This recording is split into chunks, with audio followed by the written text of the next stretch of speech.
اعوذ باللہ من الشیطان الرجیم بسم اللہ الرحمن الرحیم سامعین و ناظرین السلام علیکم ورحمۃ اللہ وبرکاتہ۔ اردو گرامر کے ساتھ آپ کی خدمت میں حاضر ہوں۔ آپ سے گزارش ہے کہ اس چینل کو سبسکرائب کریں، آج کی ویڈیو کو لائک کریں اور ساتھ ساتھ ہی ویڈیو آخر تک دیکھیں تاکہ آج کے عنوان کے حوالے سے تمام باتیں آپ کی سمجھ میں اچھی طرح آ جائے۔ اردو گرامر میں آج ہم نے جس شخصیت کی شاعری پر تنقیدی نوٹ کا انتخاب کیا ہے وہ ہے شہزاد احمد۔ شہزاد احمد بنیادی طور پر غزل گو شاعر ہے، لہٰذا یہ ان پر تنقیدی نوٹ لکھتے ہیں کہ کس طرح لکھیں گے۔ شہزاد احمد اردو کی جدید شعراء میں ایک اہم نام شہزاد احمد کا ہے، جنہوں نے زندگی کے بدلتے ہوئے حالات اور جدید تقاضوں کو اپنی شاعری کا موضوع بنایا۔ وہ جذباتی سطح پر متوازن، مکرمی سطح پر متحرک اور تحقیقی سطح پر فعال ہے۔ اسلوب کی تازہ کاری سے انہوں نے غزل کو نئی جہت سے آشنا کیا۔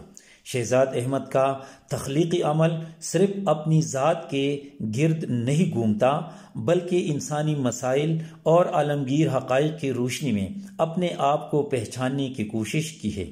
ان کے ہاں انسانی فطرت کی پیچیدگیوں کے ساتھ حالات و واقعات کا خارجی و داخلی آہنگ ہے۔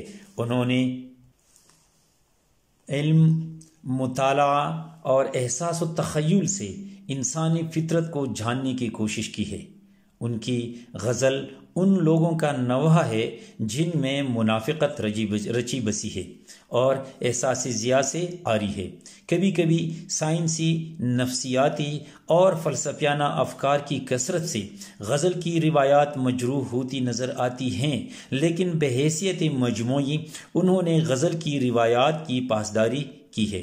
ڈاکٹر انور سدید نے انہیں نئی غزل کا مزاجدان کہا ہے، کیونکہ انہوں نے غزل میں نئی نئی راہیں تلاش کر کے ان پر گامزن ہونے کی کوشش کی اور اپنی اس کاوش میں وہ بہت کامیاب نظر آتے ہیں۔ تو آپ نے دیکھ لیا کہ ہم ظفر اقبال شہزاد احمد کی شاعری پر ایک تنقیدی نوٹ کس طرح لکھ سکتے ہیں۔ تو امید ہے کہ آج آپ اچھی طرح سمجھ گئے ہوں گے۔